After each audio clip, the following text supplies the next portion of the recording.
Схема расположения членов бригады при зарядке скважины. Радиус опасной зоны 30 метров.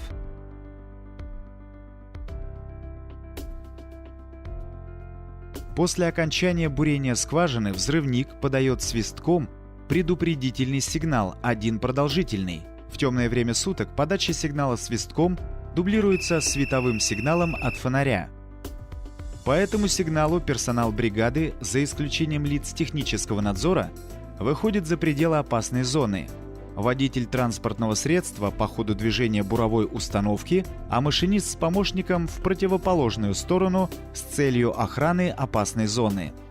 Убедившись, что персонал удалился за пределы опасной зоны, взрывник подходит к месту хранения сменного запаса взрывчатых материалов, открывает контейнер и достает необходимое для заряжания количество взрывчатых материалов, закрывает контейнеры на замки, переносит взрывчатые материалы, пенал с ЭДС к устью скважины. На разосланном брезенте готовит пассивную часть заряда. Схема увязки зарядов различных типов взрывчатых материалов приводится в проекте буровзрывных работ. Достает из пенала ЭДС и, убедившись, что провода участковой магистрали замкнуты накоротко, подсоединяет ЭДС к участковым проводам. Места подсоединения ЭДС к участковым проводам тщательно изолирует. Закончив подготовительные работы, взрывник аккуратно, без усилия, вставляет ЭДС в специальное отверстие в заряде. Изолированные концы проводов взрывник надежно фиксирует на заряде способом, исключающим передачу натяжения участковых проводов на провода ЭДС. Закрепляет петлей заряд за наконечник шеста.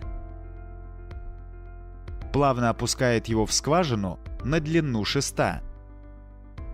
Затем помощник машиниста, машинист буровой установки, по команде взрывника подносит следующую секцию шеста и помогает взрывнику его нарастить. Последовательно наращивая таким способом секции шеста, взрывник опускает заряд на забой скважины. Учитывая, что участковые провода изготавливают по шаблону, их длина известна. Глубину погружения заряда контролирует взрывник, исходя из остаточной длины участковых проводов. В случае, если заряд не дошел до проектной глубины, взрывник легким нажимом штыря наконечника открывает клапан долота и выталкивает заряд из колонны. После выхода заряда из колонны взрывник поднимает шест, последовательно рассоединяя секции, и передает их для укладки помощнику.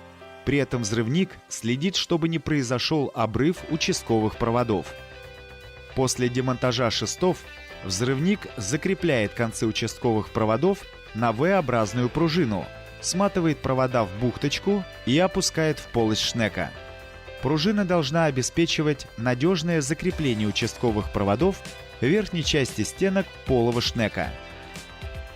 С момента погружения заряда в шнековую колонну вращение колонны запрещается. Далее взрывник подает сигнал и разрешает остальным членам бригады войти в опасную зону. Схема расположения членов бригады при демонтаже буровой установки. Радиус опасной зоны 6 метров. Помощник машиниста буровой установки подсоединяет захват для подъема бурового инструмента к шнеку и выходит за пределы опасной зоны. Убедившись в отсутствии людей в опасной зоне, машинист буровой установки переводит рукоятку подачи вращателя в положение вверх и контролирует давление в гидросистеме буровой установки по показаниям манометра. Давление не должно превышать 25 кг силы на квадратный сантиметр. Поднимает колонну на высоту, достаточную для демонтажа шнека, ставит рычаг подъема вращателя в нейтральное положение и разрешает помощнику подойти и установить подкладную вилку. Помощник вставляет подкладную вилку между спиралью шнека и отходит на безопасное расстояние. Машинист переводит рукоятку подачи вращателя в положение вниз, опускает каретку вращателя до снятия нагрузки с захвата для подъема бурового инструмента, ставит рукоятку подачи вращателя в нейтральное положение. Подает звуковой сигнал 2 коротких, разрешающий помощнику войти в опасную зону. Помощник освобождает колонну от захвата для подъема бурового инструмента, очищает при необходимости шнек от шлама, вручную или с помощью ключа отсоединяет верхний шнек от шнековой колонны, устанавливает его в кассету. Далее бригада работает в той же последовательности до полного демонтажа шнековой колонны.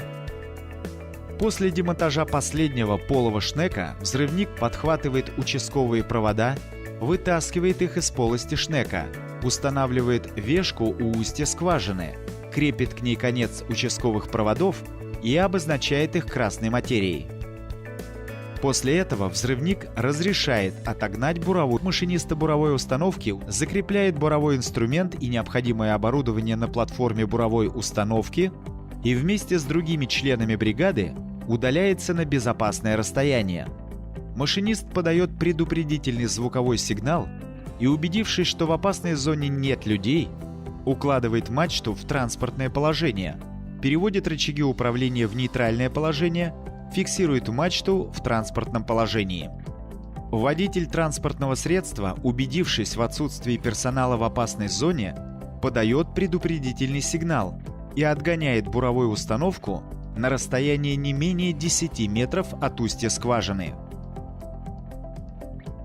Предварительно убедившись, что в опасной зоне отсутствует персонал, не связанный с взрывными работами, и противоположные концы проверочной магистрали замкнуты накоротко, взрывник подсоединяет к ней участковые провода, разматывает проверочную магистраль и с безопасного расстояния 30 метров замеряет сопротивление электровзрывной цепи. Если сопротивление не отличается от расчетных значений, взрывник закорачивает концы проверочной магистрали, сматывает ее и закорачивает концы участковой магистрали. Подает свистком сигнал «Отбой» 3 коротких, снимает обозначение опасной зоны, заполняет наряд путевку и переходит на следующий пикет.